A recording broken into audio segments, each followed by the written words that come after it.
Before the world had cities, roads, bedrooms, coffee, bad decisions, or anyone pretending they were fine, there was this. A planet still figuring itself out. Mountains breathing heat into the sky. Forests growing where ash had cooled. Rivers cutting through mud that would one day turn to stone. And in the middle of all that noise, animals. Huge ones, strange ones. Ones that looked like they were assembled by a committee that kept changing its mind. We remember the famous dinosaurs because history is unfair even when everyone involved has been dead for millions of years. Tyrannosaurus got the teeth. Triceratops got the horns. Stegosaurus got the plates. The rest mostly got a few bones in a drawer and a name nobody wants to say out loud. But the ancient world was crowded with creatures we barely talk about. Some lived in places like this, wet volcanic lowlands, where forests met shallow lakes and the ground could be soft enough to keep a footprint for 100 million years. At sunrise, the safest animals moved first. A herd came down through the trees, heads low, listening before they drank. They were built for caution, wide bodies, strong legs. Tails heavy enough to counterbalance a life spent running from things with better teeth. Their world was green, but it was never gentle. Every drink came with a calculation. Every splash could hide a predator. Every quiet patch of reeds might be empty, or it might be waiting. And still, life kept showing up. Look at this one. A duck-billed browser, or something close to it. The kind of animal that probably spent most of its day doing the least glamorous job in prehistory. Eating plants and trying not to die. That sounds simple until you remember the plants were tough, the bugs were awful, the weather was unstable, and half the neighborhood had claws. Then there were the armored ones. Low, heavy, ridiculous in the best possible way. Some dinosaurs survived by being fast. Some survived by being enormous. These survived by turning their bodies into an argument no predator wanted to have. Plates, spikes, thick skin, a tail that could swing like a wrecking ball. Evolution has a sense of humor. It just takes a few million years to land the joke. Along the waterline, smaller animals move differently. Quick, nervous, bird-like. That is one of the strange truths about dinosaurs. The closer you look, the less they feel like monsters. They were animals, breathing, feeding, testing the mud with their feet, raising their heads when something cracked in the trees. Some may have hunted in groups. Some may have scavenged.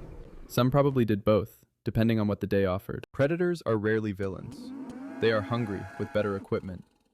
In a place like this, the whole landscape was a trap and a pantry at the same time. The water brought life in. Ferns, reeds, insects, fish, herds, hunters. Then the volcanoes reminded everyone who owned the lease. Ash could fall without warning. Rivers could change course. A lake could become mud. A feeding ground could vanish under a layer of gray dust before the animals understood what had happened.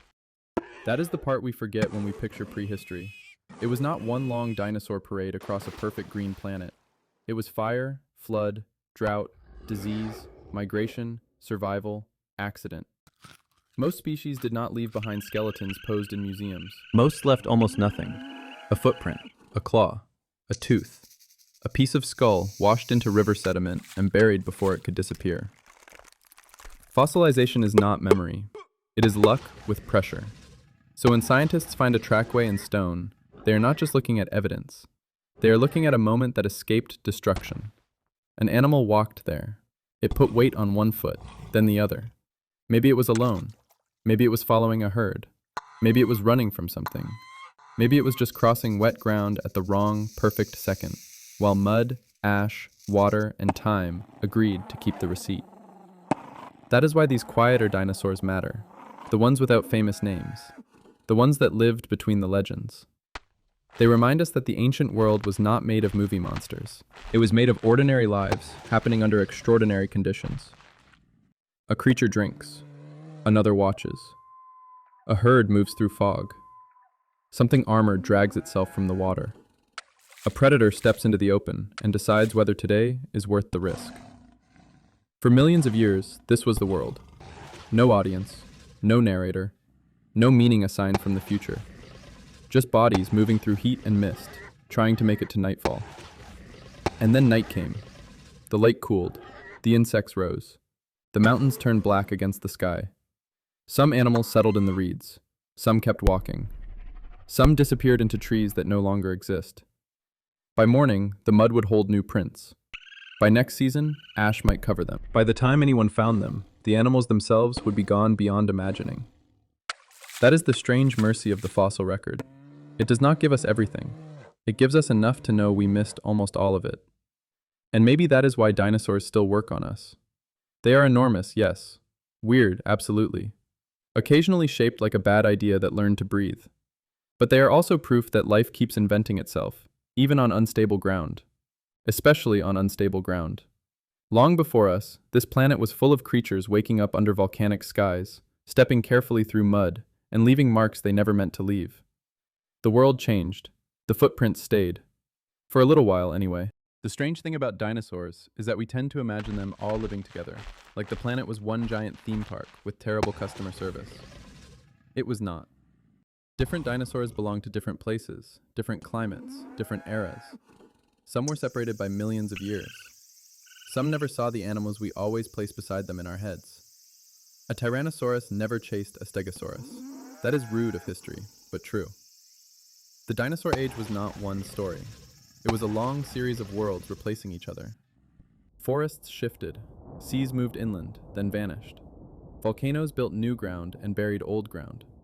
Continents broke apart so slowly, no living thing could understand it was happening. The ancient world is gone, but the rules are not. Find food, avoid danger, protect the young if you can, move when the ground tells you to move, and maybe, by accident, leave one mark behind. One footprint pressed deep enough into ash, one bone buried fast enough under mud. One small record that says, something lived here, something passed through, something tried. The ancient world is gone. The forests, the wetlands, the volcanic plains, all of it changed, buried, cracked open, and changed again. But somehow, pieces survived. A footprint in ash, a bone in stone, a tooth where no tooth should still be. Enough to prove that something lived here. Something crossed the mud. Something ran, fed, hid, hunted, protected its young, and tried to make it through one more day. That's what gets me about dinosaurs. They feel impossible, but they were real. Huge, weird, dangerous, ridiculous animals walking around under volcanic skies like that was just Tuesday. And millions of years later, we're still finding them, still naming them, still arguing about them, still trying to pronounce them. Which brings me to Diplodocus, or as I prefer to call it, Diplodocus.